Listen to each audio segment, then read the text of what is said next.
Library, I think it's called, here in Fort Wayne, Indiana. And as you can see, I have found some dinosaurs. So I'm going to take over here and show this dinosaur exhibit, dinosaur display, whatever you want to call it. So I had to start here in front of the Triceratops because I'm not wearing the Dino Institute shirt today, but that is the main dinosaur on the logo of the Institute. But I am wearing everything dinosaur, you know, I had to, because dinosaur might be gone, but it's never forgotten, and it still lives on in cool things like this. So these are all casts and replicas and somewhat moderately accurate representations. Like the stance here of the Triceratops, definitely not accurate. They weren't splayed quite like that, like a lizard stance. But some of that is also for space conservation, because low ceilings in here, at least for dinosaur standards, but it's still a life-size cast or model or whatever you want to call it, replica of a Triceratops.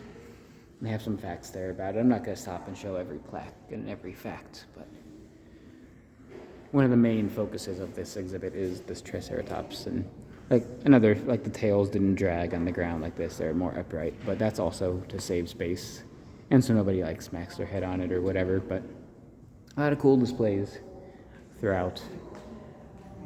From a distance, I got super excited when I saw this one because I was like, oh, it might be a Ceratosaurus. But then obviously it doesn't have the nose horn here, it just has the two above the eyes. But it's still cool nonetheless because it is an Allosaurus.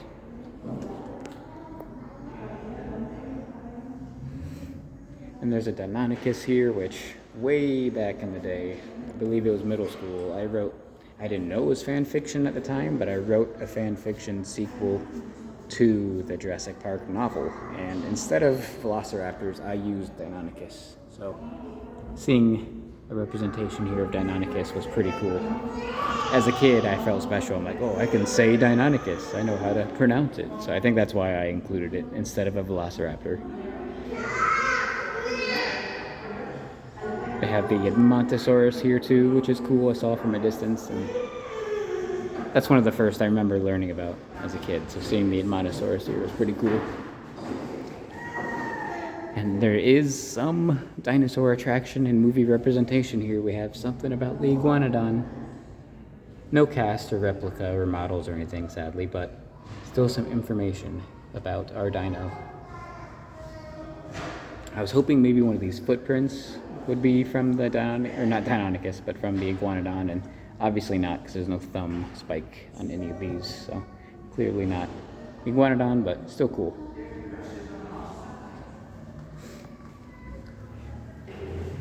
There's just a lot of cool things, and I mean, obviously we all know they're big, mostly big, but just seeing them right here, just seeing part of one of the legs of a Camarasaurus, it's crazy cool. Crazy cool. Oh, that sweeping sound behind me is pretty cool too. Not the sweeping itself, but why there's some sweeping going on in the background I'll have to show in a second, but kind of give a quick circle tour of what's going on around here. Othnielia, little representation. I remember reading about the Othnielia in Jurassic Park and like not quite getting what they look like, so seeing this was like, oh, that's what they look like. Cool for pictures and stuff here too, but not completely accurate. Of course, it's the paint scheme, I guess you want to call it, and there's no feathers. This is more of a Jurassic Park style raptor, so. And of course, the broken wrists, not how they held the wrists, but it's just a Jurassic Park, the classic one that everyone knows, kind of. And this was back at the entrance, so I kind of did this a little backwards, but there's a lot of cool things up here. Like, I had never heard of this one here. I had heard of the Therizinosaurus, but this is a smaller version of it, basically, in a way. I had never heard of this one. So that one was cool to see and learn about. Because, I mean, you see that, you kind of think it's maybe a dromaeosaur, but no, it's kind of a Therizinosaurus. A lot of cool ones here, and then the Gallimimus, obviously from Jurassic Park fame too, but I'd never really seen one of the arm, like how big the arms were. And that does kind of show more how they would hold it like this, not the broken wrist style. They would hold it more like that. So seeing it actually represented well there was kind of cool.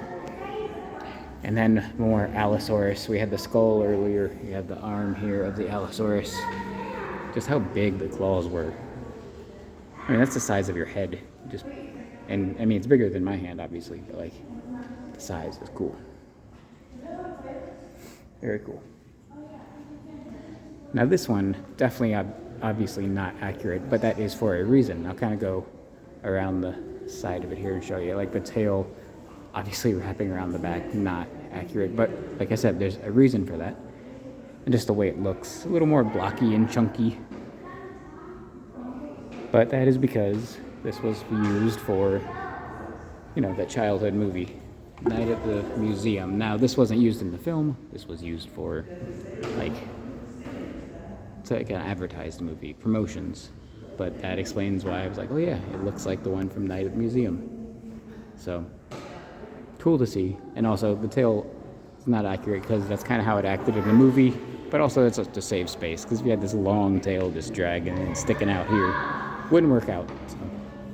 But this is the more accurate representation of the Tyrannosaurus Rex, at least in skull, because, like I said earlier, they're limited on space here. The ceiling's definitely not tall enough to hold a full-scale Tyrannosaurus.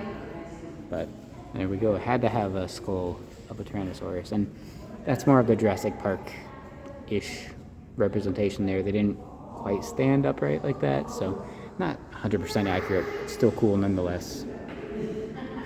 And then, like I said, it's kind of a smaller exhibit. There's smaller skulls and whatnot along the way here. But then this called out to me because I was like, wait a second, this looks familiar. It's very, very Dino Land, boneyard, dig site. But when I got in here, and yes, I was digging around because I am a childish adult, but when you dig, I was like, wait a second. They're not like the fake rocks like in Dino Land. These are like pinboard or corkboard cut up, like just scraps of that. I'm like, that's a really good idea to do one of these. It's a little less messy than those Dino Land rocks. So that was very cool to see. I had to get in there and dig around a little bit. It's a hadrosaur of some kind, I think. So not quite a woolly mammoth like in Dino Land, but close, same idea. It was very cool to see. So I think that's it for the quick little roundabout tour here. I forget what this exhibit is called. It's here through the month of July at the Allen County Library, almost at Allen County Museum, but the Allen County Library here in Fort Wayne. So this is just cool. Like I said, it's not accurate, but it's very cool to see a full-size Triceratops represented here. But that's going to do it for the tour. There's going to be a lot of other kind of adventures coming up, and eventually we'll go to the Field Museum to see Sue, because I've seen one of the few casts of Sue, and Dino Land, of course, here on this channel too, but that's gone, so we got to go see the real Sue here within the next couple months. And I'll probably go to the local zoo, and we'll do a bunch of other cool stuff, so getting back in the videos after the move. So a little update, but very cool here, seeing all the dinos. So we'll leave you with the Triceratops here for the Dino Institute. It's been so long, I almost forgot what I say at the end, but I used to say, until next time, I'll see you all a little later. But no, now we say, may the stars light your way.